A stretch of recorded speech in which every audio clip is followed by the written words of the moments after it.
Hare Krishna, everyone. Welcome back to the second episode of Pariprashna. So, Pariprashna is a podcast series where we are trying to share ancient wisdom for modern people. The scripture that we are trying to discuss is Srimad Bhagavad Gita. I hope you have already watched episode 1. If you haven't, please do so because Kamalochan Prabhu has already shared many important points related to chapter 1. So, what I will do is leave a link for the video in the description so that way you can check it out. So, with 72 shlokas, chapter 2, titled Sankhya Yoga, is the second largest chapter in Bhagavad Gita. And there are so many important concepts that are being discussed here between Krishna and Arjuna that I am very much excited to continue to inquire from Kamalochan Prabhu and get a sneak peek into this amazing chapter. I hope you are as excited as I am. So let's go ahead and get started. So, Hare Krishna Prabhu, please accept my humble obeisances. All glories to Srila Prabhupada.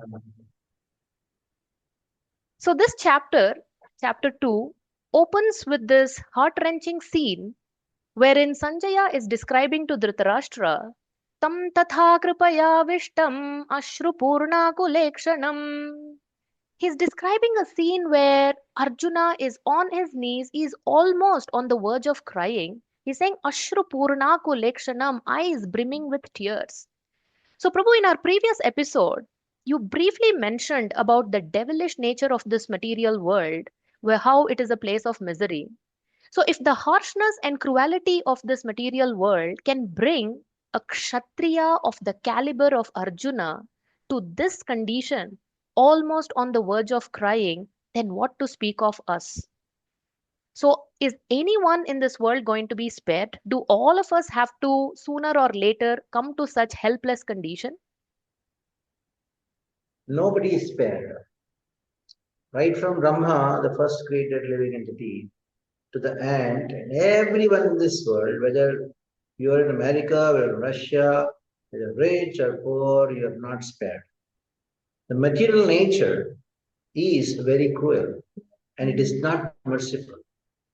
But the creator of the material world, Krishna, the in charge of material nature, he is merciful. So instead of going to Krishna, we try to find some solace in matter, which is not going to be there.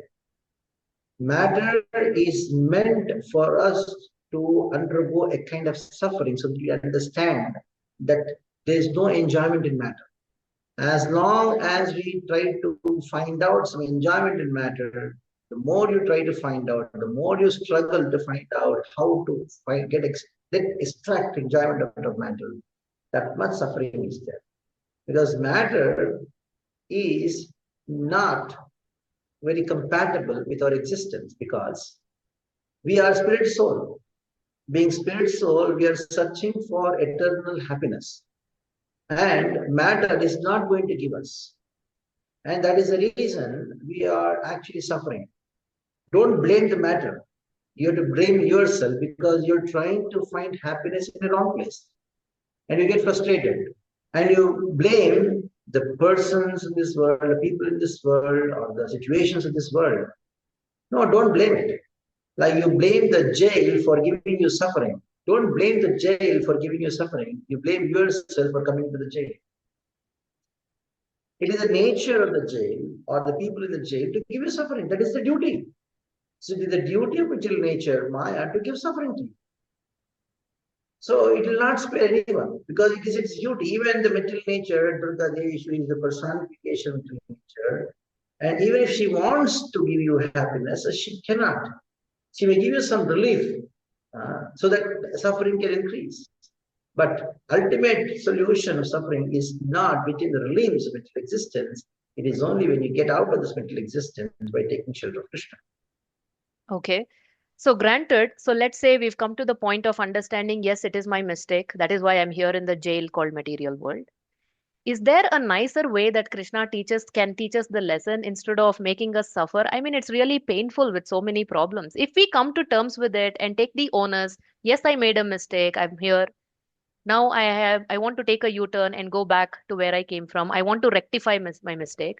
So, is there a way that in spite of being in the material world, I can still not have to go through all these different pains? Yeah, definitely.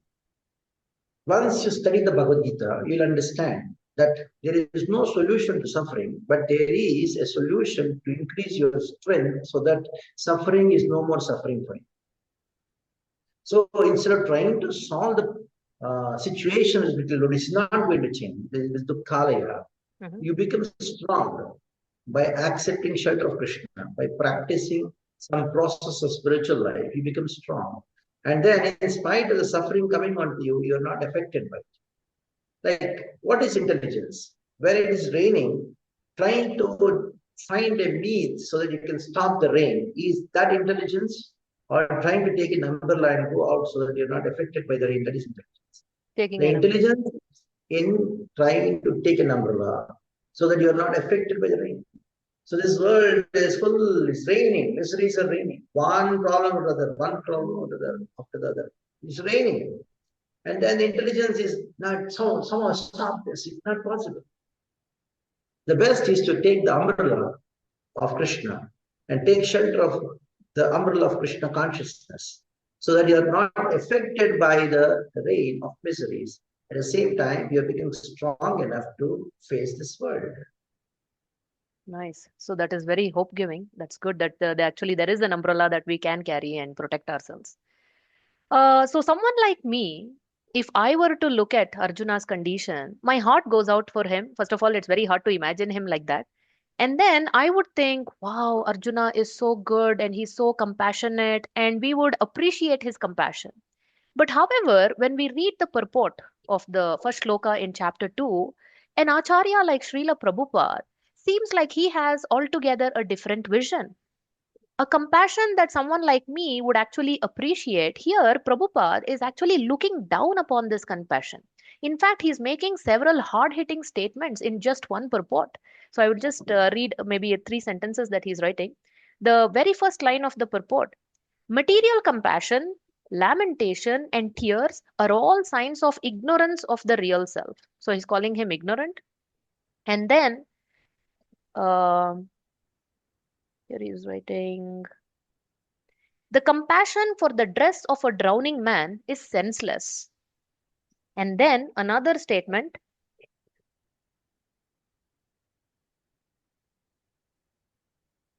yeah, one who does not know this and laments for the outward dress is called a Shudra, or one who laments unnecessarily.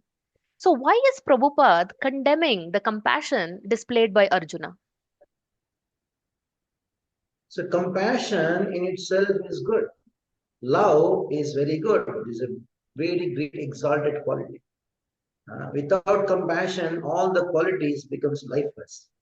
Compassion or daya is the atma, is the soul for all the other qualities in this world. Now, if the compassion, if it is not based on knowledge, that compassion is harmful for the other person. For example, you have a mother who has compassion for the son, a 5-year-old boy. She loves him so much, and the son is having some sickness.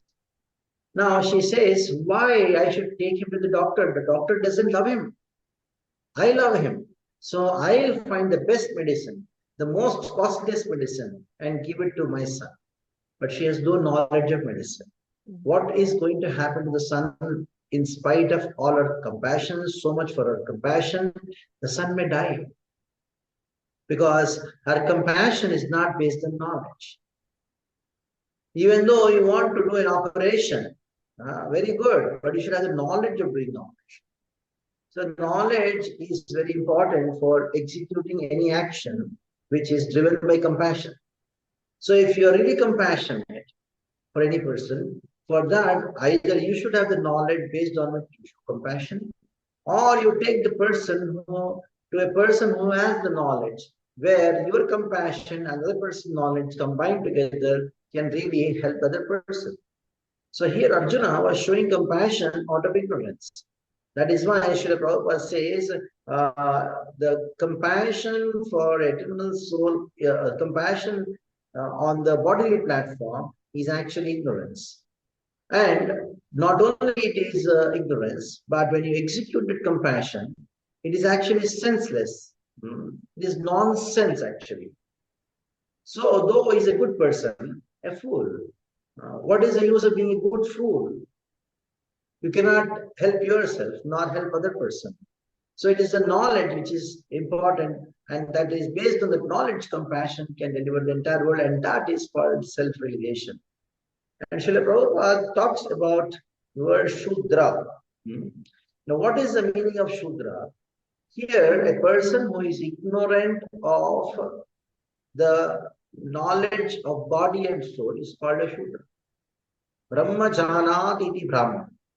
Generally, people consider that by birth somebody is a Brahmana or a Kshatriya or a Vaishya or a Shudra. Now, Srila Prabhupada categorically says this: one who has no knowledge of self, that person is a Shudra. He may be a prime minister, he may be a king, he may be a big scholar, but if he doesn't know the second chapter of Bhagavad Gita, he is not only a Shudra, he is worse than he is not a human being at all, because he is expressing his animalistic tendencies and trying to show that he's very good, but actually he is not compassionate. He is not showing real compassion, which is based on knowledge. So, what is the value of all the philanthropic activity? Somebody is opening hospital, old age home, educational institution, giving free food. So, this is all compassion for the body. So now, hospital. What is the purpose of a hospital?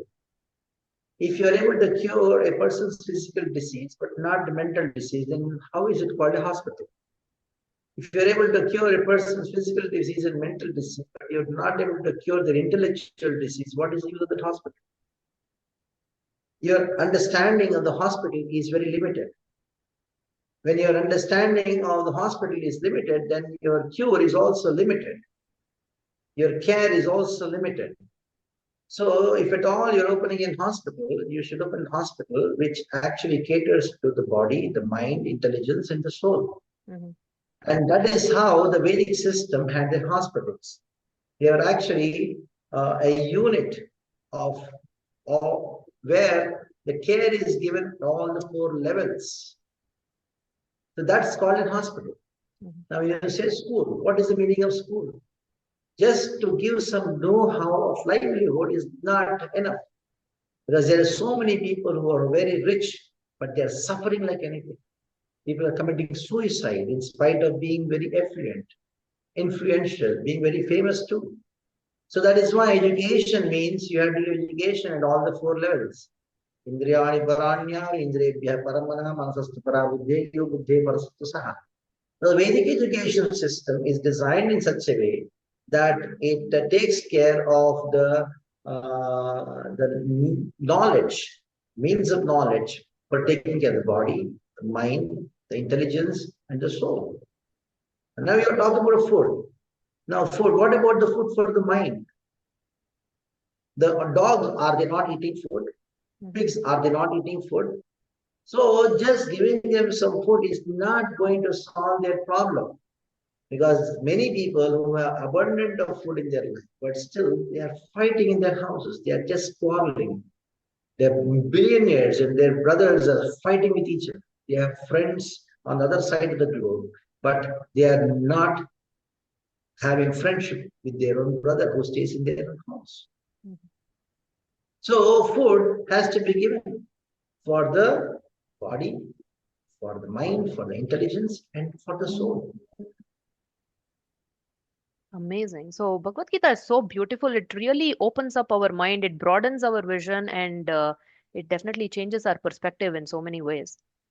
So Prabhu, in the previous episode, towards the end, we talked about how Prabhupada in the very last purport to the 46th shloka, he's writing, such a kind and soft-hearted person in the devotional service of the Lord is fit to receive self-knowledge. So here I want to highlight what Prabhupada is calling Arjuna. He's a soft-hearted person. And then, just two shlokas later, in the third verse of chapter 2, the same Arjuna is being called by Krishna as a weak hearted person. He's saying, Shudram Hrudaya Daurbalyam Tyaktvotishtha Parantapa. Give up this petty weakness of heart. So just now Prabhupada called him soft hearted, and now Krishna is saying, you're weak hearted, give up this weakness, get up and fight. So, how do we distinguish the soft heart and weak heartedness? You will find this contradiction right throughout the Bhagavad Gita. Even in the first chapter, in one of the purports, Prabhupada says the symptoms Arjuna showed was because of being a pure devotee of the Lord. Yasyasti bhaktir bhagavatakij. And next purport he says it is all because of material existence, ignorance of material existence. Now, in the same way here, he says he's soft-hearted. Says that in this third verse, he says that weakness of the heart. Mhm. Now, what is the difference between being soft-hearted and weak-hearted? From the material point of view, you see Arjuna is a good person because he's in mode of goodness. But just because Arjuna is in mode of goodness, you cannot consider him to be self-realized. So, from a spiritual point of view, even though he was in goodness, he was Hriday Daurbalya. His heart is very weak. So, in one sense, Arjuna was qualified to receive self-knowledge because he was in goodness.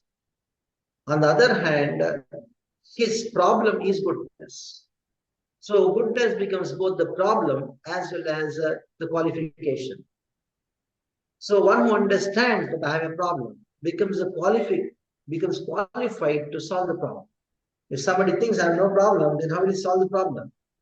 So the first step in the material world or in our life is to accept that I have a problem. That itself is actually 50% self-realization because that is the gateway for your solution. Many of them even they think that I'm happy, I'm fine. That is why if you ask someone, how are you? Fine, thank you. But they're not fine. If you spend some time with them, they'll just pour out all their problems. They might say, fine, thank you. If you ask in Gujarati, "Kya cho?" Sorry. I'm fine. But if you spend some time with him, you understand it is not. So it's a blunt lie. I'm fine, thank you. So that means goodness is a platform where you accept, at least accept, yes, I have to surrender to Krishna. I have to receive knowledge. If you're not surrendered, if you're not in passionate thing, why Krishna, why the surrender, why Bhagavad Gita, I can do myself, then that becomes a disqualification for you to accept spiritual knowledge. So, qualification to learn doesn't mean that you are self-realized. So, in this way, Arjuna was Hriday Daurbalya, he had weakness of the heart. At the same time, that weakness of the heart, which is from one point of view, is also softness, that became his qualification. Mhm. So qualification is softness, and the problem is weakness. Okay, okay, wonderful. So that's a good segue to the next question. So actually, Arjuna does surrender. So, in spite of all the different arguments presented by Arjuna, seems like clearly he is not able to solve his own problem. But the nice thing coming out of this is that the seventh shloka, such an amazing shloka, where Arjuna is displaying humility in saying, Karpanya dosho pahatasva bhavaha. At least he has the humility out of his goodness of heart that yes, I have a problem. He's accepting I have a shortcoming. And then he's very self aware. Prichami tvam dharma sammuda chetaha. He's also accepting I'm in problem, I'm bewildered, I'm in confusion, I don't know. And then looks like Arjuna is not very much interested in a band aid short term fix. He's not interested in something just what feels good to him in the moment. He's saying, Yachreyasya nishchitam bruhi tanme. Please tell me what is in my best interest for the long term. And the last line looks like Arjuna is very good at keeping all of us on the edge of our seats. Just when we think Arjuna is going to do something, he does something totally unpredictable. So he gave us one twist in the plot in the first chapter when we thought he was about to fight. He said, no, I will not fight. And now he's changing the whole equation. Again, major twist in the plot that he's saying no more friendly talk. Suddenly he's saying, Shishyasteham shadhi mam tvam prapannam.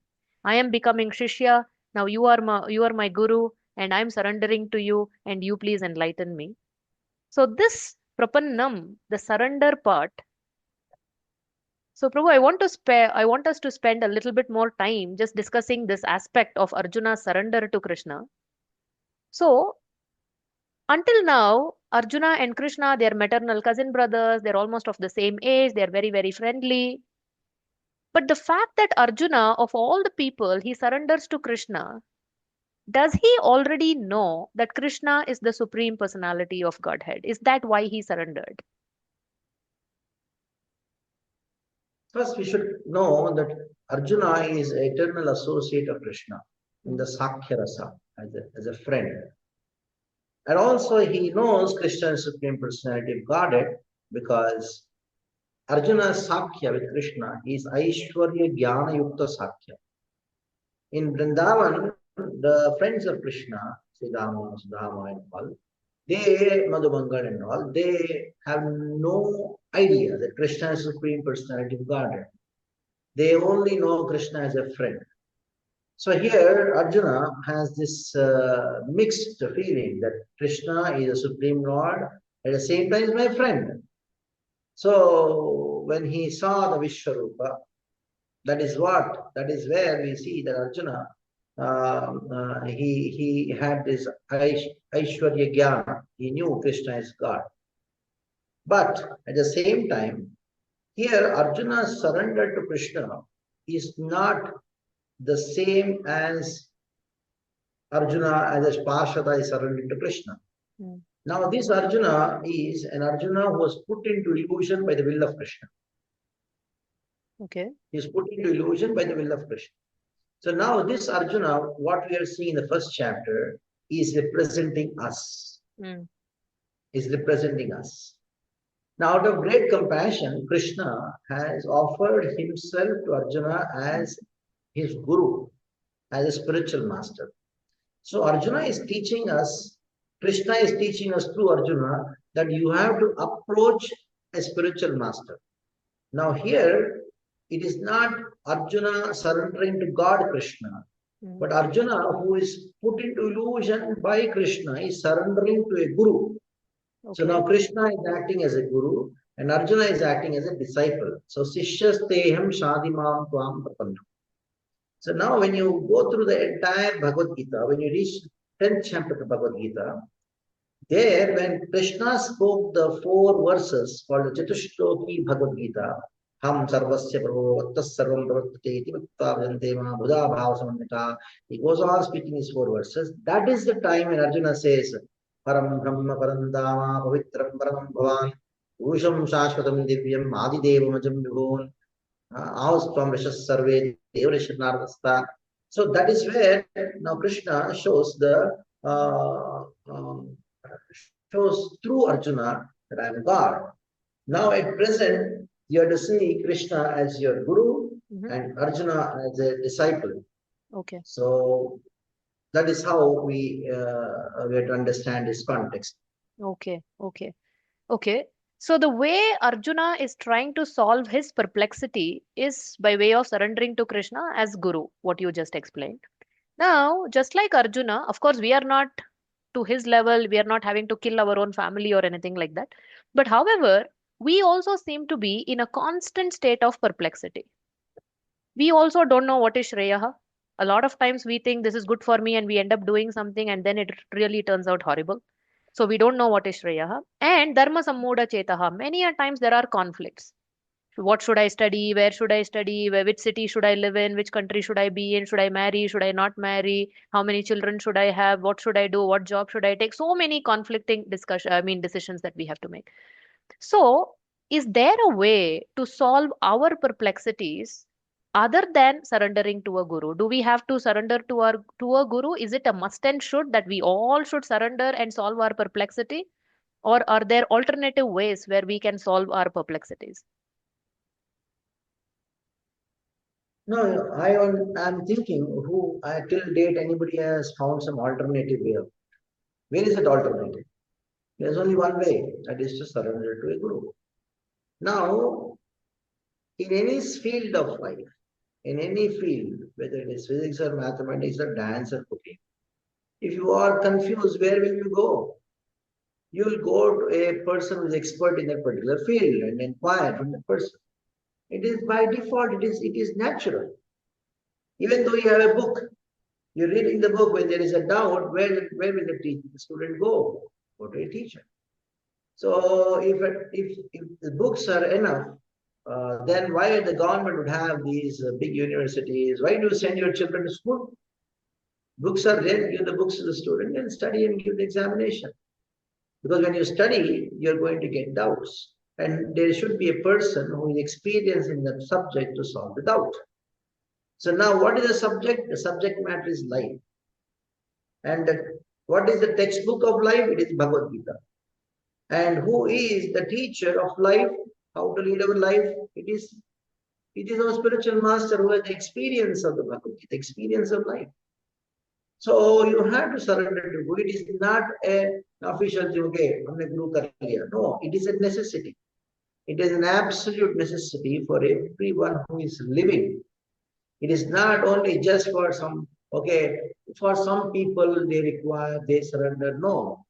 Or, okay, I've accepted one Guru as a fashion. No.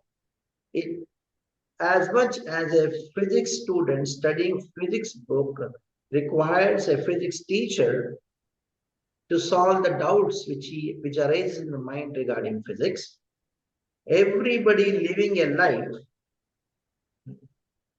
they require a person who solves the problems of life. Tadvijnanartham sagurumeva vigachet samitpane shrotyam brahmanishtam. Because he is fixed up in the Veda, fixed up in the scriptures, which are actually the textbook for our life. He knows, he has the knowledge of textbook for life, so he can guide you about life. Guru doesn't mean teacher. Guru means heavy. One who is heavy with the knowledge of life. Forget about spiritual and all. Knowledge of life. You are living and you have a life, so you should have knowledge of life, life science. One who is heavy with the knowledge of life science, so that he can guide you regarding your life, that person is Guru. Okay. So you have unequivocally said that yes, we all need to approach a guru and surrender. But this word surrender is a very heavy loaded term. I mean, and generally speaking, surrender has a very negative connotation to it because, in general, whether an individual is surrendering to another individual, a company is surrendered through mergers and acquisitions by another company, one country has to surrender to another country. Nobody wants to surrender because if we surrender to another individual, another country, whatever, we are scared that we will be exploited because that person to fulfill their agenda they are going to use me as just a piece of the puzzle, and they are going to exploit me, so nobody wants to surrender. And even in the spiritual circles, with all due respect to all the amazing genuine saints that there are, in fact I'm talking to you being a saint monk, but however the fact of the matter is there are many swindlers who are passing as saints, like Prabhupada calls cheaters and cheated. So, yes, now that you have said that we all need to surrender to a guru, the next question becomes I'm scared that if I surrender without knowing who is a genuine guru, and then I go surrender to a swindler, and then I get exploited, and this leaves bitter feelings. So, nobody wants to surrender. So how do an individual be very clear? How can they use their intelligence in surrendering to the right person who is propagating the right philosophy so they don't get exploited in the process? Whether you want to be surrendered or not to be surrendered, you are surrendered to somebody. Mhm. It is a fact. You are surrendered to someone. When you are born, you are surrendered to your mother. Then when you surrender to your teacher, you are surrendered to your parents. Your father, when you get a job, you are surrendered to your boss.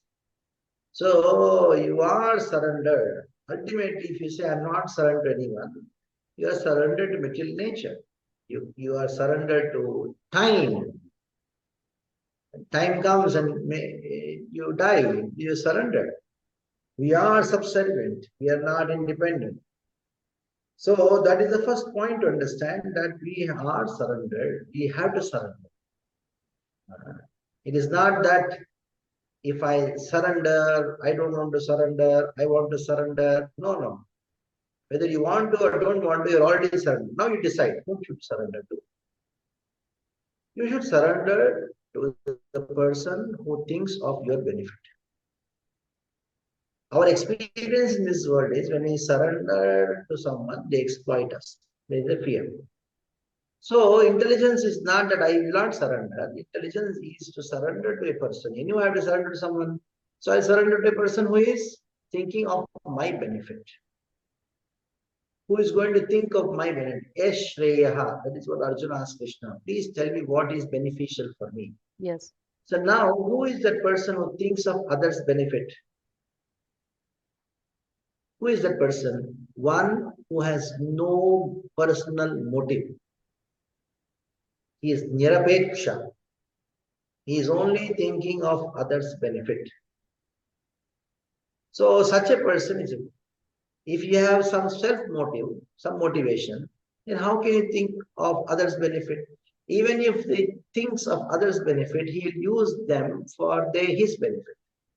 So that is why one should be having no material desires. That person is qualified to be a spiritual master. That person is qualified to be guru. So he doesn't have material desire, means he has only one desire. What is it one desire? To satisfy Krishna, to please Krishna. So a person can be a spiritual master only when he is in the platform of Anya Vilashita Shunyam Jnana Karmadhyanavrtam Anukulyena Krishnanushilam Bhakti Ruttama. Even if he has a iota of self-interest, he is not qualified to be a spiritual master. So that is why we should be very careful before surrendering to Guru to judge him. The scriptures give a lot of option or a lot of time for deliberation. That you check, you test. More than the Guru testing the disciple is supposed to test the Guru. Then only surrender. Okay. Okay. Yeah, very deep. So Arjuna has made this decision, perhaps the best decision of his life. So he has surrendered. So hopefully we also will come to at some point in our life, sooner than later, that we also find that genuine person and surrender ourselves to them.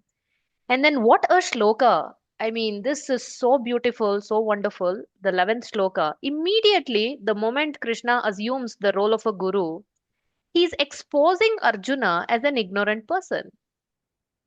And the same Arjuna who we thought until now is like so intelligent, he has been presenting all these various arguments in front of Krishna. And then Krishna is saying, you're only talking like a Pandita, but you're not actually a Pandita. So, who exactly is a Pandita and why is Arjuna being called ignorant by Krishna? So that is how the Krishna immediately takes the role of spiritual master, and Arjuna is now as a student. Now, the spiritual master, the teacher, has the rasa, special rasa, the student. That is to sarcasm. That is sarcasm. Sarcasm is special rasa. It is by default. It is going to happen like this. If you have some idea of being in a traditional school setup or gurukul, the teacher would call the student, ask question, hey, you're a fool, you don't know this also. So this is a rasa. Many people these days in the so-called education institutions, they don't have it because the relationship between a teacher and a student is more of a transaction of money. I pay you this much, so you teach me this much. So there's no actually strong bondage. So there's when the strong bondage is there of being a student and considering oneself to the teacher. Both of them, the bondage is there. It's rasa. So here Krishna is telling Arjuna that Adhochanmasastam pragyavadam shabhase yatasuna yatasumscha nama shochanti pandita. Very jokingly, in a very sarcastic way, Krishna, he presents the reality of this world. The diagnosis has been done. Arjuna has a problem and Krishna has a solution. And before he gives a solution, we should tell Arjuna what is the problem. So a patient goes to the doctor. What is the first thing the doctor does? He diagnoses the disease. And when the doctor has to tell the disease to the patient, oh, it's got very serious, like that. If he says, the patient is going to be very fearful. Don't worry. I think you've taken a lot of alcohol. I know that. That is why you all these things. So, in this way, he presents in such a way, don't worry. I know you have a grave problem. There is a solution for it. So, this is a special rasa which a doctor also shares with the patient. In the same way, here also Krishna is having a special rasa with Krishna, with Arjuna, by saying Arjuna that, oh, you are giving a big lecture to me. You are thinking about those things which are not fit to be thought about. But still, you think that you are a great Pandita. You know who is a Pandita? Pandita means one who knows matter, spirit, and control. Matter, spirit, and control. Chit, Achit, Ishvara. One who has a knowledge of these three things can be called as a Pandita. Especially, you should know the distinction between the body and soul. Once he knows the distinction between body and soul, he is not bothered about neither the gross body nor the subtle body. Gatasun means the thing from which the subtle body, the pranas have gone away. That is the gross body.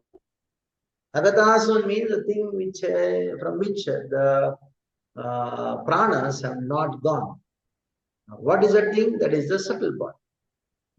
Sukshma Sharira. So a Pandita is not much bothered about neither the Sukshma Sharira, nor the Sthula Sharira, nor the gross body or the subtle body. He is more bothered about the soul. So that means Krishna is talking about the ignorance of Arjuna about the body and soul, but still he thinks he's learning. So knowledge means to know matter, spirit, and control of both. Krishna says about this in the 13th chapter of Bhagavad Gita. Kshetra kshetrajnyor jnanam yatta jnanam atam. So one who has knowledge about these three things, what is that? Matter, spirit, and controller. That is, matter means Achit, spirit means Chit, and control means Ishvara. So one who has a knowledge of these three things, that means one who has a knowledge of their distinction, knowledge of their relationship, knowledge of what they actually are. These three, about these three things, that is, then that person is called a Pandita. Arjuna, you don't have any idea about these three things. And still you think you are very Pandita, that is your foolishness. So in this way, Krishna is sharing a special rasa with Arjuna. Very mildly, sarcastically, in a joking manner, he speaks a very great philosophy. So generally philosophy has to be spoken in this way only for people to accept. Just going to say you're not your body, your spirit, so it's it isn't working. So it has to be spoken in the way which Krishna has set an example. Okay, okay. So, Prabhu, for the benefit of those who perhaps are new to Bhagavad Gita, if you can give a simple example to understand the distinction between soul and body, because that is the gist, the main concept in this chapter, Sankhya Yoga, the analytical study of body and soul. So, not only to tell us that we are the soul, not the body, but also within body, sometimes people have a hard time understanding what is this gross body, subtle body, what are these two. And then within subtle body also, many people confuse mind, intelligence. Many people use it interchangeably. They think it is the same thing. And something mind and brain are same. So there are a lot of confusion surrounding this gross body, subtle body, soul. So if you can clarify these things. So this basic knowledge of our existence. So if you're looking at me, what is there in me? So there are 10 things in me. That is earth, water, fire, air, ether, mind, intelligence, false ego, soul, and super soul.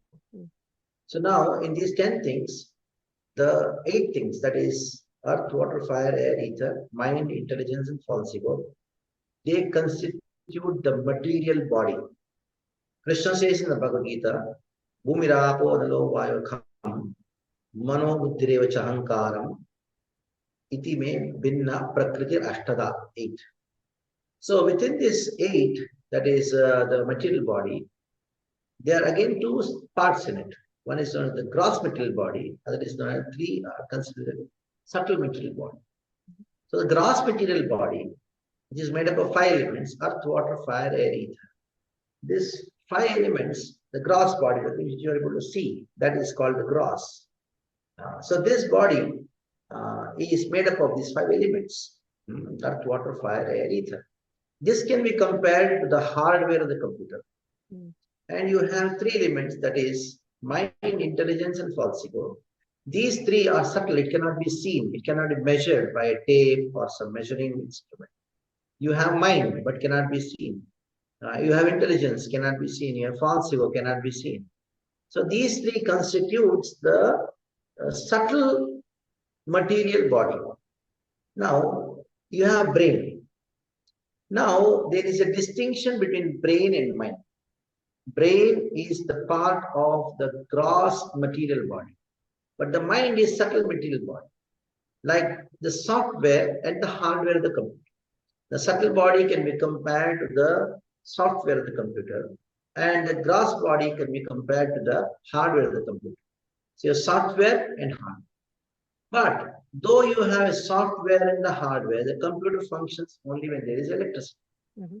So what is that electricity? It is consciousness, which is the like a light emanating from the soul. So you compare the consciousness with electricity. Where does electricity come from? From the plug point. The plug point is the soul. So you have a soul inside the body, from where the electricity called consciousness is flowing throughout the body. And that is why the body is able to do all its functions. But at the same time, the electricity to the plug point is coming from a big generator. And that is a super soul. So you have super soul, and which is a big generator, and you have the plug point, that is the soul, and you have the subtle body made up of mind, intelligence, and false ego, that is a subtle material body, and you have the five gross elements, that is the gross material body. So you have hardware, you have software, electricity, consciousness, you have the plug point, and you have the generator, from where everything is coming. All the electricity is coming, all the plugs are being connected. Just to have a very a broad example, we cannot exactly compare this, but still to give you an idea, this is how you have a gross body, you have a subtle body. Like you have a shirt, inside a shirt you wear a bunion, and then you have yourself. The same way, there is a gross covering, there is a subtle covering, and there is a soul and super soul. Very well explained, Prabhu. Thank you. So, Prabhu, 14th shloka, I want to draw everybody's attention to this word called titikshasva that Krishna is using. So, matra sparshastu kaunteya shitoshna sukha dukkha daha agama paino nityastam titikshasva bharata. So, Krishna is telling Arjuna to tolerate, which is quite intriguing because Arjuna himself said, in spite of Duryodhana and all these evil people, whatever atrocities they did against me, my family, he said, I will tolerate. I will forgive. I don't even want to fight with them. If they want, let them kill me, but I will not kill. So he himself said, I will tolerate. But seems like Krishna is not approving of that type of tolerance. But however, now when Arjuna says, no, no, I don't want to kill Bhishma, Drona, it'll bring me a lot of dukkha. Here he's telling, no, Shitoshna, Sukha, Dukkha, Daha. Just like Shita, Ushna, Sukha, Dukkha will come, go, it is temporary, you should learn to tolerate. So that means, according to Krishna, there are certain things we should tolerate and certain things we should not tolerate. So, how do we understand this? What to tolerate and what not to tolerate? Very interesting question. There are four qualities which are required for being a student of Bhagavad Gita, or in a sense to get the knowledge of self, to become self-realized. One of the qualities is tolerance.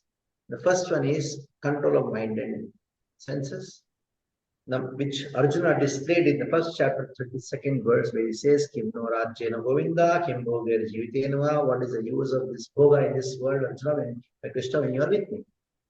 Number two is Uparati, and he says that Abhitayokyasya sarajyasya, even though if I get all the three lokas, then kim no mahikrate, Kaprityu Janardana.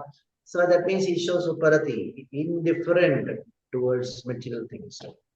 Third quality is tolerance, because Krishna told Arjuna, actually Krishna told Arjuna, if you give up your duty to fight, how are you going to live your life? Then Arjuna said, Bhikshamapi haloke, I'll just go and beg. Begging means you have to be tolerant, because when you go and beg someone for something and say, no, get lost, somebody insults, somebody doesn't say, okay, tomorrow, they will not give, but you have to be very tolerant when you're a beggar. And the fourth is surrender. Shraddha, that is Arjuna surrendered to Krishna and showed his Shraddha by saying, Shishyasteham sadhimam tam prapannam, and completely surrendered disciple of yours. So now Arjuna was already tolerant. And now Krishna is telling Arjuna, be tolerate. Arjuna's tolerance, quality of tolerance was there. It was not there. But that was applied in such a way that it was taking away from its prescribed duty. Like, for example, a policeman is standing on the road and he's seeing a ruffian is ill-treating a woman. So the policeman is tolerating. But this tolerance of the policeman goes against his duty. Right. The purpose of tolerance is to execute your duty, execute your responsibilities.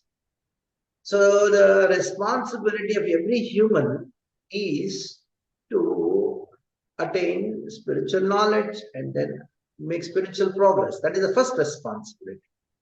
So whatever it requires for us to progress in spiritual life, whatever tolerance it requires to progress in spiritual life, that tolerance has to be accepted. But within that, you have a specific duty. And in that duty, to execute the duty, if you are showing tolerance by which you are not able to execute the duty, then the tolerance is of no use. What is the use of tolerance? Right. So the word tolerance has to be understood in a proper way. So if it is your duty to protect someone, you cannot just see things and just go on tolerating. You have to execute your duty. In that execution of duty, you have been inflicted some pain. And because of the pain, you are not able to tolerate the pain and you give up your duty. That tolerance is not accepted.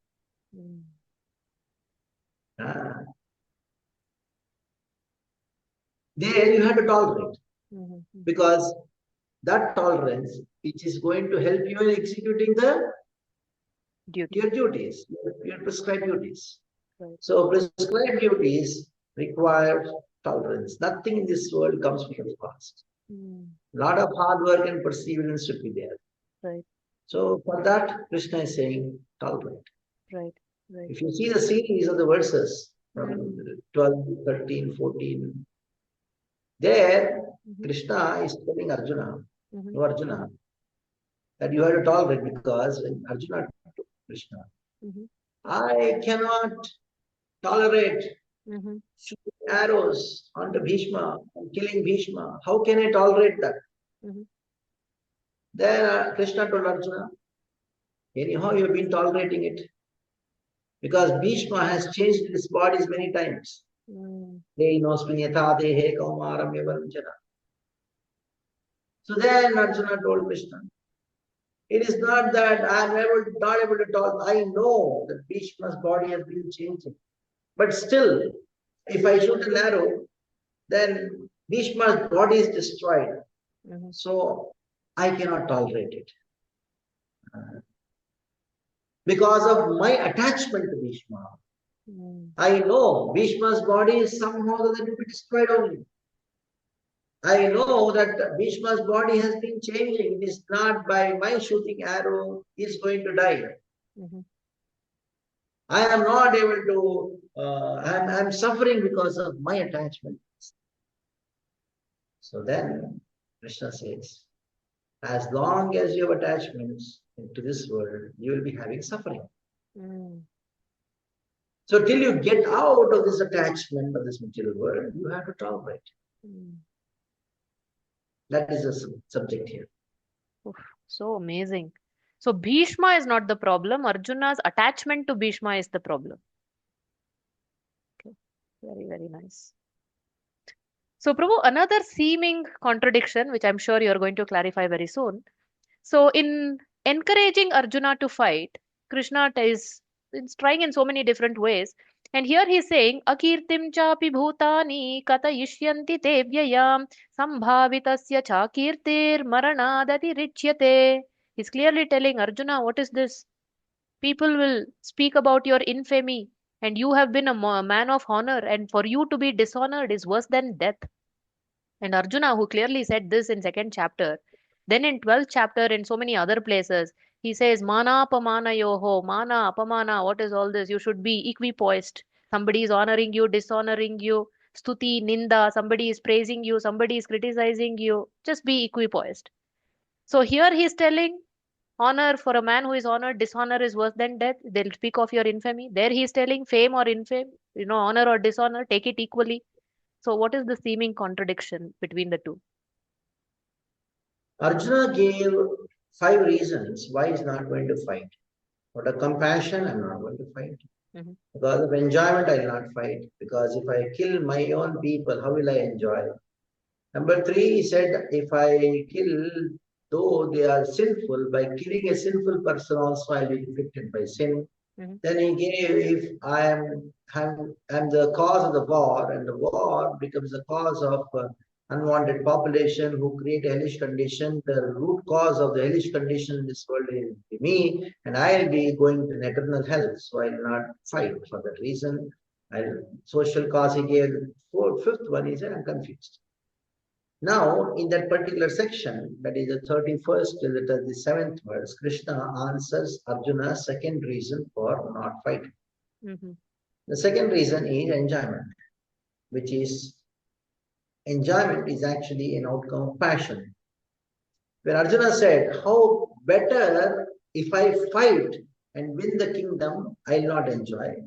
Rather, if I don't fight, I'll enjoy. That was Arjuna's argument. Correct. Because if I fight, then enjoyment can only happen among relatives, and relatives have died, so how can I enjoy? So Krishna is specifically answering, counteracting that argument of Arjuna. Okay. That argument which Krishna gives is not the highest argument or the highest reason for which Arjuna has to fight.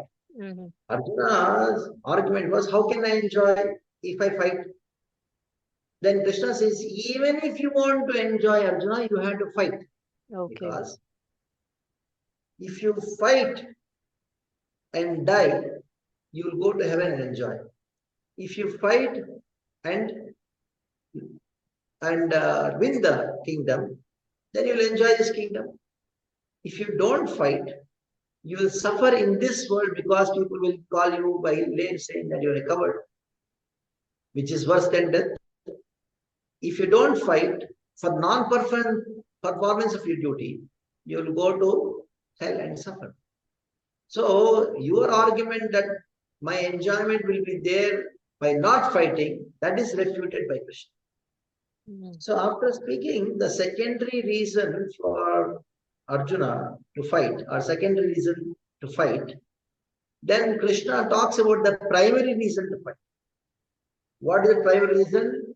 That is there in the 38th verse. Tato yuddha ujjasva arinam taps. You fight for my sake. You fight for the sake of fighting because I am telling you to fight. So the real reason for which Arjuna had to fight is not because he's a Kshatriya. The real reason Arjuna has to fight because there is instruction by Krishna. Hmm. So that is how we should understand this. Okay. So moving on, in the 41st shloka, Krishna is saying, he's talking about focus. He's saying how people on the path of spirituality are ultra focused. And this we see whether it's in Prabhupada, His Holiness Gopal Krishna Goswami Maharaj, and many amazing wonderful devotees, they're so focused. I mean, every moment they're weighing it. Should I do this or not do this? They're very focused. They'll you do it only if it is adding to their spiritual progress.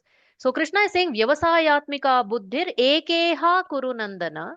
In fact, Prabhupada says that when he read Srila Vishwanath Chakravarti Thakur's commentary on this particular verse, Prabhupada drew inspiration from this commentary for this verse, that it actually helped him keep pushing even during the initial days of ISKCON, where there was actually externally not much success. So, what is so special about this verse? And so, if someone like me has to say, okay, even I have to be focused as a practicing devotee, Ekha. So, how do I identify what is that Eka for me, which I need to focus on? Ekeya Kurunandana, that word specifically points out to the instructions given by your spiritual master. Okay. Because scriptures are vast. And if you directly go to the scriptures and try to find out what should I do, it is like going to a medical shop and trying to find out what medicine I should take. Mm-hmm. Though the medicines are there and you are a patient, still many options. You may know this is the medicine for my disease, but you may not know what dosage to take. You may not know when to take. Even though you may be very expert in that field, but still you require a doctor. Mm-hmm. I still remember once I was sitting in a train and when talking to a person, I asked what you do. He said, I'm a doctor. Okay, when went on talking about Krishna consciousness, Prabhupada and all, and I just asked, why are you going? He said, to meet a doctor. I told you yourself are a doctor. Then he told, yes, I'm a doctor, but my specialization is not in that field. But I have a very senior doctor whom I have to consult. Okay. So he knows medicine. He knows the disease. It is not that he read the same books. He's also a very accomplished doctor. But he's still consulting a doctor. Because what exactly has to be taken, in what ratio it has to be taken, whether you have allergy for it or not, all these things are known by a person. The scriptures will not tell all these things. It is only theoretical. So, though the Vedas, they talk about so many vratas, japas, and tapas to be done. So, you have to go to a doctor, and that doctor will tell you. That is why Krishna again gives another example. Yavanarthavadapane sarvataha sampratodake tavan sarveshu vedeshu kamanasi jana. Like by going to one pond, you can accomplish all the activities. Drinking water you can get, bathing you can get water for washing your clothes. Everything can be accomplished in one pond. Whereas if you go to a well, generally in traditional villages in India, you have a well for a different purpose. Mm-hmm. Each well for a particular purpose. So you have to go to different wells, many wells, and accomplish purposes. But if you go to a lake, in one lake you can accomplish all the purposes. The same way, just by approaching the spiritual master, who is having the Vedas in his consciousness, and he knows what is the thing which is required for you at that particular time. So that is called AK, means the words spoken by a spiritual master, the instructions given specifically to you, that is called Ekeya Purnandana. Beautiful. So, next is perhaps the most famous shloka of Bhagavad Gita, especially when we go for book distribution. Some people, oh, I already know Bhagavad Gita. We say, really, you know Bhagavad Gita? What do you know? They'll say, I know Karmanyevadikaraste. But after that, the next three lines they will not quote. They will only say Karmanyevadikaraste. Krishna has said, do your duty. I am doing my duty. So I am following what Krishna has said. So it's perhaps the most famous shloka, but also the most misunderstood shloka or partially understood shloka. So, Prabhu, if you can enlighten people on the other three lines which most of the people miss in understanding this. So Karmanyevadikaraste. Many people, when you say Bhagavad Gita, oh Karmanyevadikaraste. So I am doing my duty. So the word adhikar has to be understood. In this words, there are four lines. Karmanyevadikaraste, ma phaleshu kadachana, ma karma phala hetu, ma te sanputsa karmani. Four lines are there, 4 points only are there. Number one is karmani eva adhikaraste, means Krishna says you have the adhikar, right, to perform your duty.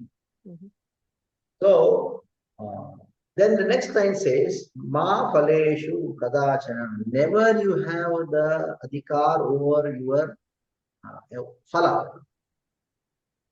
Now, if you go for an interview and then you say that I follow Bhagavad Gita, then the person who is interviewing says, oh, wonderful. Which words you follow? Then you say, I follow this words where it says, Krishna says, karmanyavadhikaraste. Then what about the second line? Do you follow that? Or yes, yes. Yes, immediately your appointment is, you're confirmed, your job is confirmed. Then you do the job very happy and you're just expecting that 1 month is over, I'm going to get the money. So you're going to get the salary. So you go to your boss and says, 1 month is over, give me salary. Then he calls the accountant and says, get this salary, and then he takes the salary, get this in cash and puts the cash. The boss puts the cash in his pocket. Then he says, hey, what is this? My money, give me money. Why should give you this money? Because I have the right over the money because I have worked for this. Then the boss says, you told, I follow the Bhagavad Gita. You are right to do karma, not you don't have the right over the result. So the result of your karma, it is mean. Then you may, what is this? Then you may think, why Krishna is telling this thing? Is he encouraging this thing of communism or this kind of thing? What is this? It's crazy. I do my work and I should get my salary and I'm doing for that. So here we have to understand the subtle implication of it. Karmani eva adhikaraste ma phaleshu kadachana means that you have the right to perform your duty, but the result you don't have the right over it because third line says karma phala hetu. The phala is not because of your endeavor, because many people are working, not everybody gets a result. That means there is some supernatural power. There is Krishna, karma phala pradata, who gives phala to someone who doesn't give phala to someone. So when you get the phala, never ever think it is because of my endeavor I got. It is because of Krishna's prasad, Krishna's will I got. So whatever phala I get of my hard work, think it is not because of you. It is not just thinking, it is true. It is because Krishna has awarded you. But I have to work too. Everything what you have, it is the mercy of Krishna. Generally, when we say prasad means something which you eat. No, it is not just limited to that something what you eat. It is to everything. The very fact that you have eyes to see is because of Krishna prasad. You are very fact that you are able to hear because this Krishna prasad. There are millions of people who cannot hear. There are millions of people who cannot see. But you have these eyes. Why you have? Because Krishna has given you. That makes you Krishna conscious. And that is what Krishna wants us to understand, that what you have in your house, your bank balance, your money, everything is given by Krishna. It is not your hard work. Now we may say, oh, if it is not my hard work, why should I work? Why you should work at all? Then Krishna says in the fourth line, still you have to work. Hey, what is this? Because I have to work. Why? Why should work if the phala is not because of my work? Krishna gives, someone doesn't give to someone without working also you may get. Yes, without working also you may get, but still you have to work. Why? Because work is not for getting some result. Work is to be performed as a duty for your purification. Karma is for our purification. Karma is for our purification. We execute every responsibility not to get some result, but to purify our existence. So in the due course, when you get the result, that result should be considered to be given by Krishna. Today he gives, tomorrow he may not give. When you don't get, it is the same Krishna who did not give. When you get, it is the same Krishna who gave. So this verse makes you makes your work Krishna conscious. This verse will help you in being Krishna conscious even while working. So some people ask this question, how I can be Krishna conscious when I am doing business? How I can be Krishna conscious when I'm a doctor? Yes, this is how you can be Krishna conscious. When you are a doctor, the patient gets cured because of your medicines. It is not because of your prescription. It is because of Krishna blessing. You are given prescription to many people. Some get cured, some don't get cured. Mm-hmm. So you got result with some, good result with some, did not get good result. Not because of you, it is because of Krishna. That doesn't mean that you start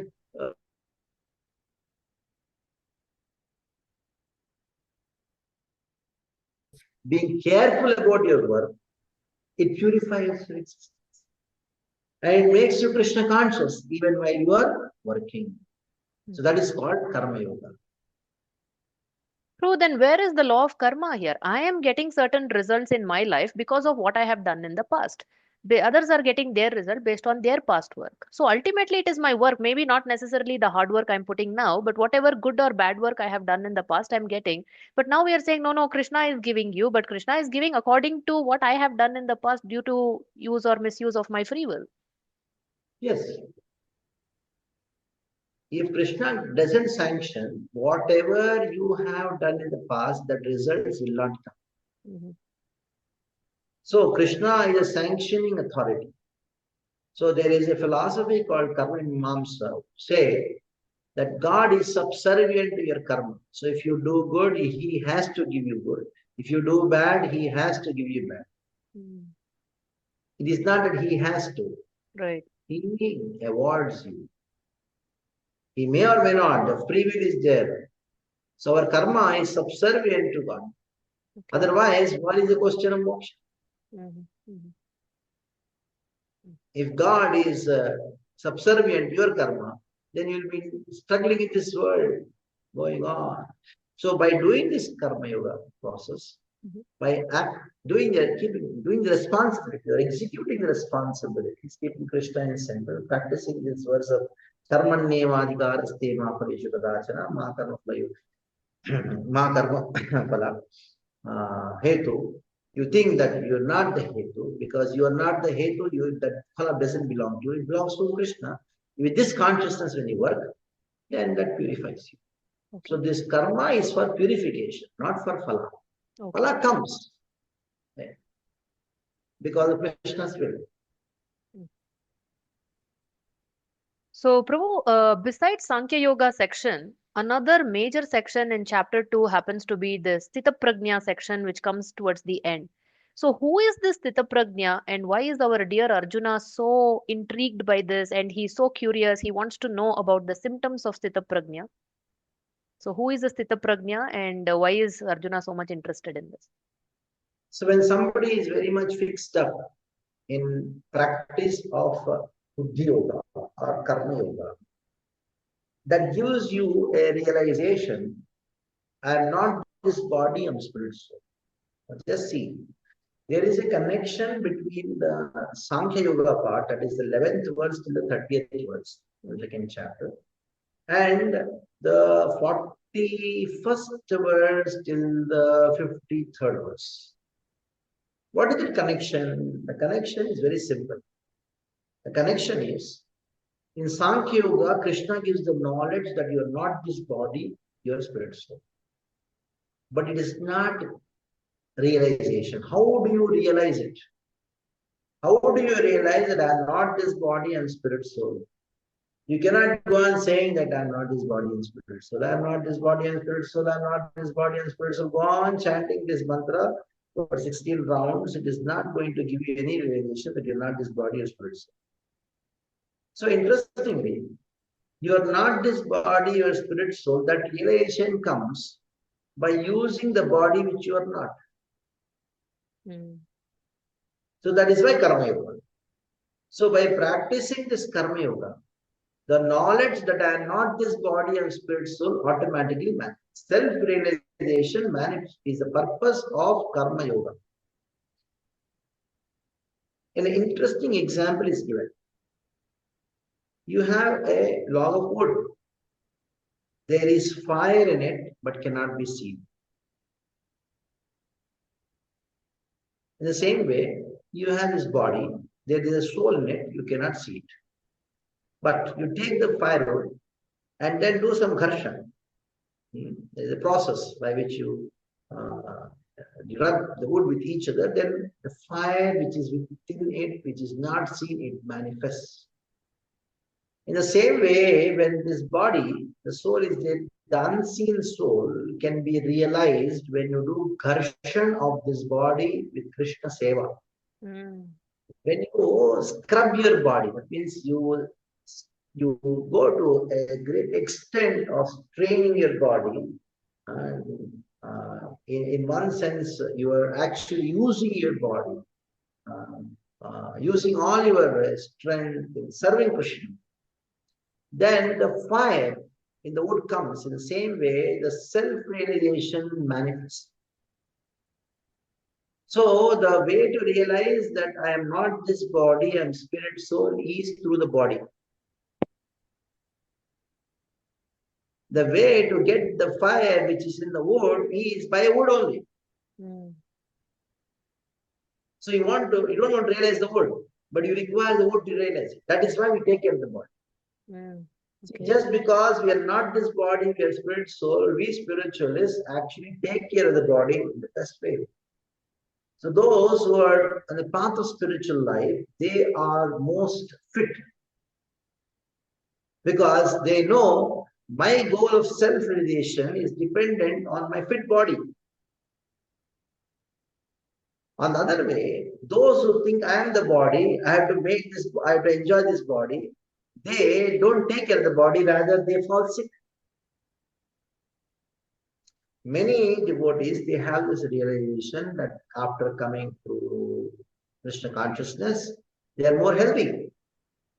Because the practices of Krishna consciousness teaches you how to have a healthy body. That is what Krishna says, Yukta Ahara Viharasya, Yukta Chestasya Karmasya, Yukta Sapnavodasya, Yogi Goti Dukkaha. Why used to tell about this sleeping nicely, eating nicely, and good exercise? Why is it Krishna talking about in a spiritual book? Because to attain spiritual success, you require the body to be sound. So in this way, when the fire comes out of the wood, what does that wood do? It burns the wood. In the same way, when the fire of self-realization comes to this body, by using this body, by scrubbing this body in Krishna consciousness, by endeavoring, giving all your energies in serving Krishna, the fire of self-realization, it burns the karma. Mm. Like the fire from the wood burns the wood, in the same way, this fire of self-realization burns the body, means burns the next body. How the next body is burnt? By burning the karma, which becomes the cause of the next body. Mm. So that is how these two sections are connected. Now, when by attaining the perfection of self-realization, but they are not this body and spirit soul, such a person is known as Stita Prajna, Samadha Vachala Buddhi. Krishna uses this word, and Arjuna, he makes this word into Stita Prajna, Achala as Stita, Samadha Vachala Buddhi as Stita Prajna. Samadha means Prajna, Achala Buddhi as Stita. So this is how Arjuna became very inquisitive about understanding about the symptoms of a person who is self-realized. Yeah. Wonderful. So in discussing about the symptoms of the Sthita Prajna, Krishna is saying, Dukkeshvanudvignamana sukheshu vigata spruha vitaragha bhaya krodha sthita dhir muni ruchyate. He's saying, when there is dukkha, don't get agitated. Be anudvignamana. When there is sukha, don't be elated. Now, how is this and why? I mean, we are human beings. As humans, we are emotional beings. And these are basic human emotions to feel happy, to feel sad. Okay, something good happened in life. I feel happy, I express my joy, I feel elated, excited. When something doesn't go the way I want, okay, I feel sad, I may get depressed for a few days, I may get back on track. So what is wrong if I feel these emotions? I'm not a machine. I can't be like something happened good, same, something happened bad, still same. Okay, I express these emotions, I'm experiencing it. So what is wrong with it? So why should I hide or not hide? Why should I not express these emotions? So why? And then once you convince us, hopefully, about why we should become like this, and then how do we even make it happen? How can we get to this state? Okay, the 2 points what you mentioned in the last time, Mm. that why we should be like that, then how can we come to that stage? Right. First thing we should know, before knowing these two things, it is not easy to come to this stage. Hmm. It is not okay, I'll come to this stage. It doesn't work like that.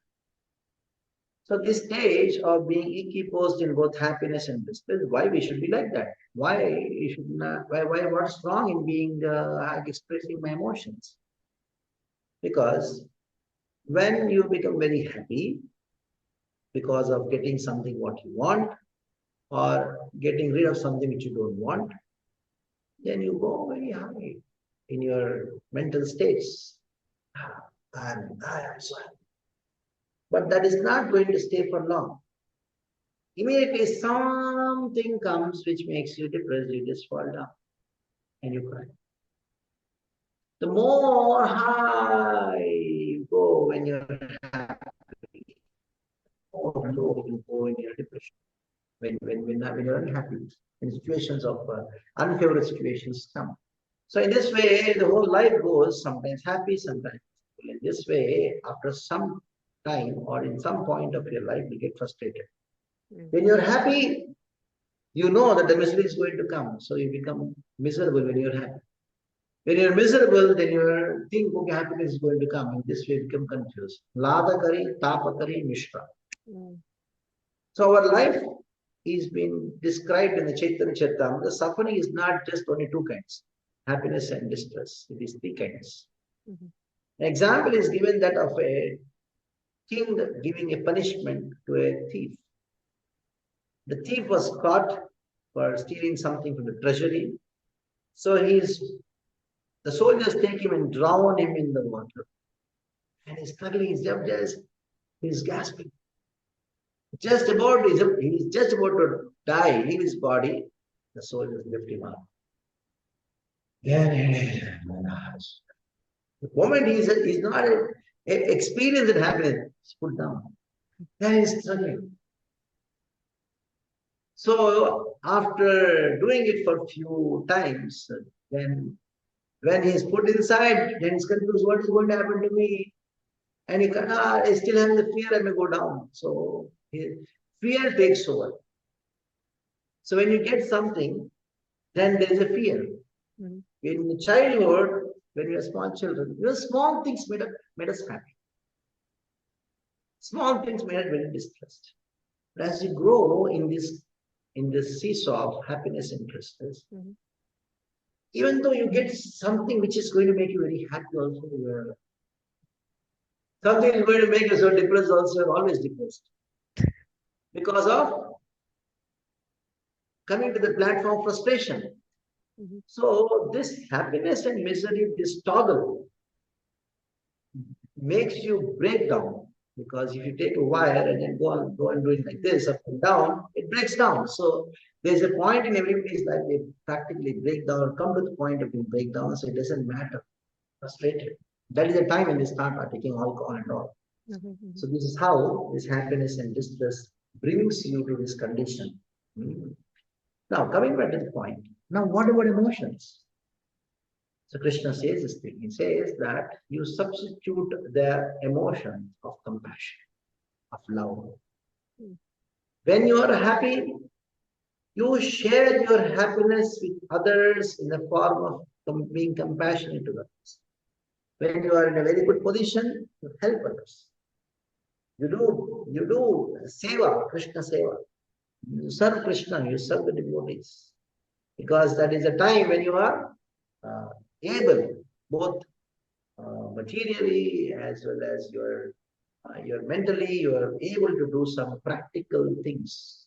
So you substitute the so-called happiness when you get something happy by showing some compassion to others. Mhm. So on the other hand, when you become distressed, so instead of becoming so much depressed, you should think, actually, it is mercy of Krishna. Mm. Your connection with Krishna becomes more stronger when you see Krishna's hand in your suffering. Mm. In happiness, your connection to Krishna Seva becomes strong. Mhm. In distress, your connection with the person Krishna becomes strong. Fantastic. Okay. And that's how you express your emotions. And that is how these emotions become Krishna conscious. And that is the perfection of life. Wow, so beautiful. Okay. Very nice. Thank you, Prabhu. That was really amazing. Very nice. So, of course, there are so many amazing shlokas. I don't think I can go through all my questions on the list. So, Prabhu, about sense control, right now, as we speak, Olympics are going on.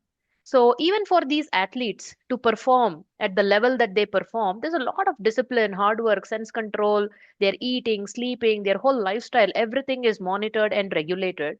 And here we are talking about such a high goal. I mean, the ultimate goal of going back home, back to Godhead. Definitely. So it makes sense why Krishna, throughout Bhagavad Gita, and especially here in chapter 2, he is emphasizing on sense control. And he's warning Arjuna also, be careful, Arjuna, that even one sense, one mind, something you focus on, it'll just take you away, it'll come and hijack.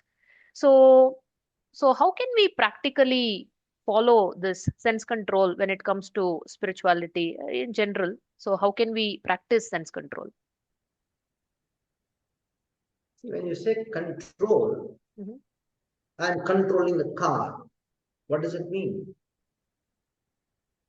I'm in I'm charge. controlling the car means the car is moving, I'm controlling. It is not that I'm sitting in the car is not moving, I'm controlling the car. No. The car is moving in a proper direction, in a proper speed, with a desired destination. So that is called control. So sense control doesn't mean that you stop the actions of the senses. Rather, you direct the senses towards Krishna. That is called sense control. So a person in who is playing badminton, he has so much of control of mind and senses. He is not distracted anywhere. Is it called sense control? No, Mhm. because the senses are focusing on a ball or a piece of a cork, how to get the ball inside that net. Right.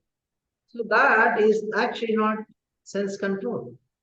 A businessman is meditating on money 24 hours a day. Is it called meditation? No.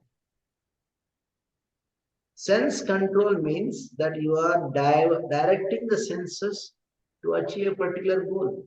Got it. Mhm. So the goal of the money, what he gets from that is to enjoy. So it is actually not sense enjoy, it is actually sense enjoyment. Okay. So all the so-called sense controls in this world, the process of meditation, or you may say exercises by which you can control your mind or senses, that is all nothing but sense gratification.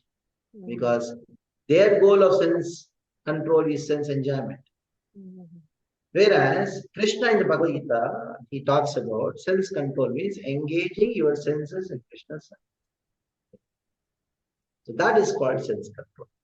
Okay. Okay. Wonderful. So another thing that stands out is looks like the world has been conning us. They're giving us a wrong map for happiness. What Krishna is saying here towards the end of this chapter in 70th shloka, Apuryamanam achala pratishtham samudramapah pravishanti yadvat tadvat kamayam pravishanti sarve sashanti mapnoti na kama kami.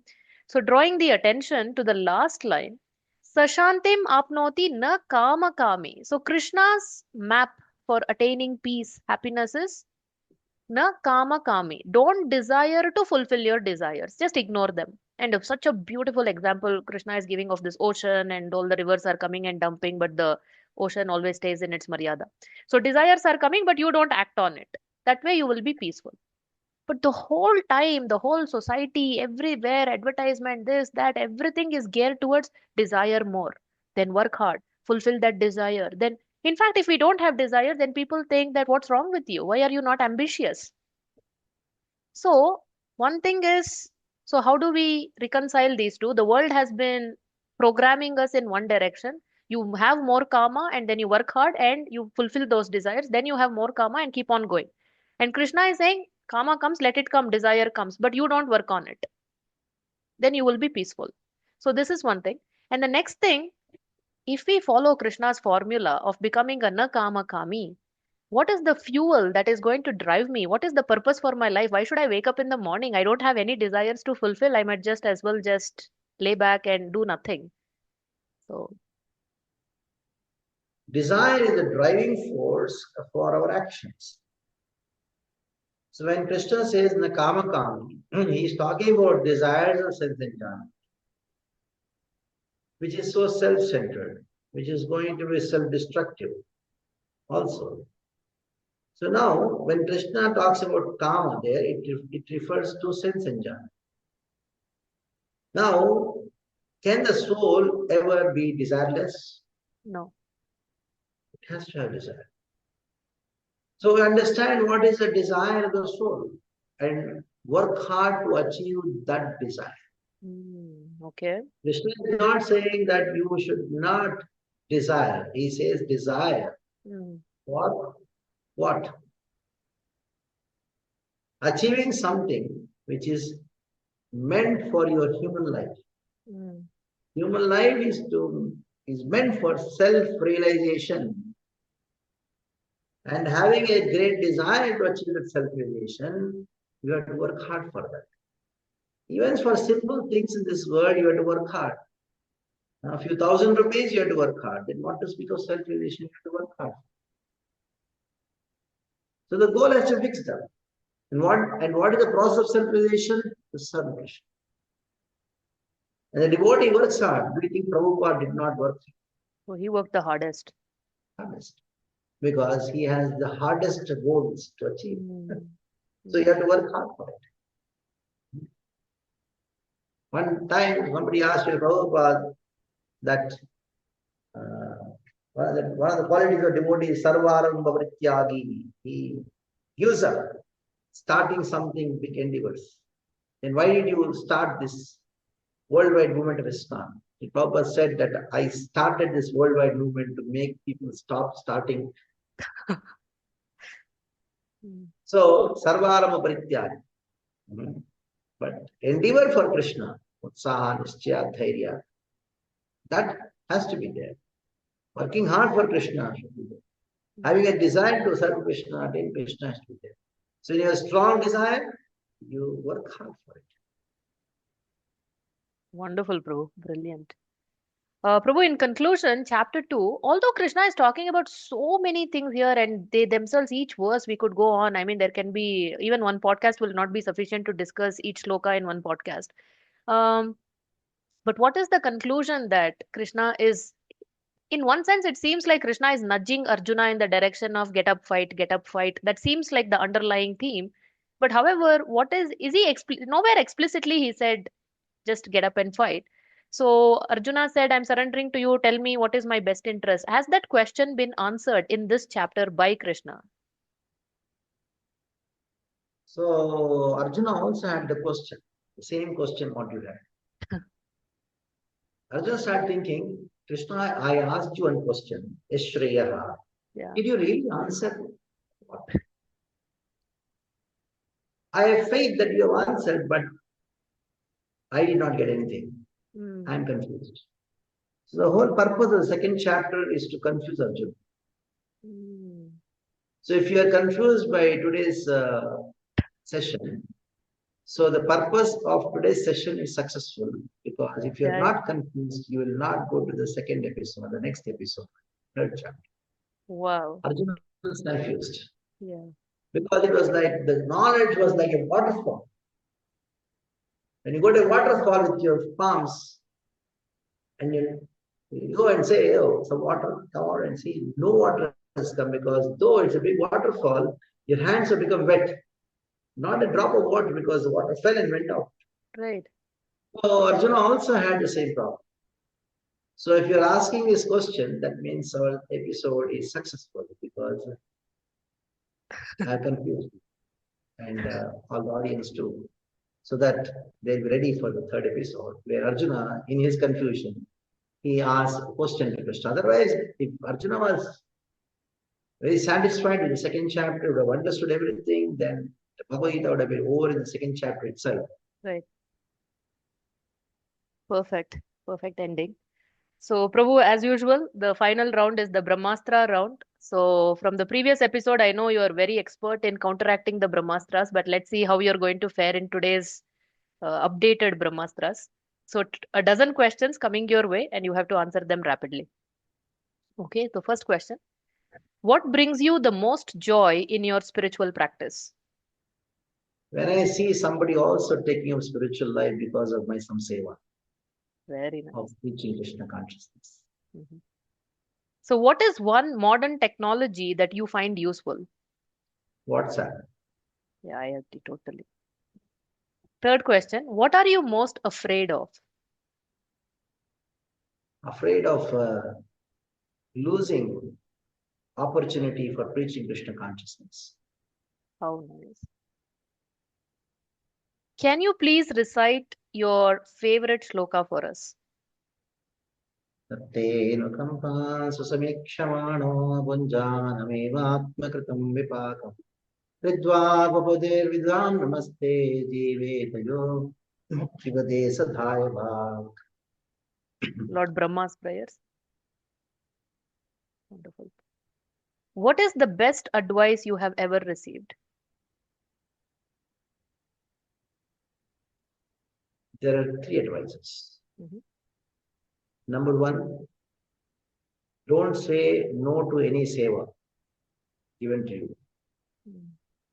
Number two, don't have your own bank account have money with you. Mm. Number three, always think that you are new devotee. Never think that you are a senior devotee. You have spent so many years in Krishna consciousness. Three advices. Such meaningful advices, each and every one of them. Mind blowing. If you could change one thing about the current education system, what would you change? Textbooks, Okay. Which festival do you look forward to the most? Radhashtami, Oh. What is your favorite sacred place to visit? Udupi Krishna. Okay. If you could live as any character from Srimad Bhagavatam for a day, who would it be? Very confidential. Oh, okay. Okay, we respect your confidentiality. So, according to you, what is the biggest myth or misunderstanding people have about spirituality? I think it is not practical. Mm, And so it's not for me. mm, Rather, it is the only thing which is practical. absolutely. Yes. If you could meet Krishna in any form, which form would you choose? Sham Sundar. Shyamasundara. So, if Krishna appeared in Shyamasundara form and told you that he will grant one wish of yours, what would you wish for? Quite confidential. Prabhu, so many confidential. You're being diplomatic now. You're depriving us. Okay. If Krishna asks me what you would like to do, Mhm. I just ask that make me a servant of Srimati Radharani. That's all. Beautiful. Most beautiful. So So thank you so much, Prabhu. You are really, really, really good in counteracting the Brahmastras. And your classes are, for me, the real work starts after hearing your class because you give me so much food for thought. Just like Gomata, she eats and then she keeps bringing back and keeps chewing it again and again. So after hearing your classes, it's like there's so much amazing excellent content that it just keeps on churning in my head over and over. So I am eternally grateful. I really relished today's session. I hope everybody who is watching and listening also relished as much as I did, or if not more. So thank you so much everyone for joining us episode after episode. So please do your part in sharing this episode with everyone that you know so they can also become a part of this and they can also benefit immensely. And if you want to be notified of all these episodes, please join our exclusive WhatsApp group by clicking the link that I give in the description. So that way we will let you know every time an episode is uploaded and published. So thank you so much for watching. And Kamalochan Prabhu, as always, my head is always at your feet. Thank you so much for sharing your wisdom and time. Hare Krishna. Hare Krishna. Yes, Prabhu.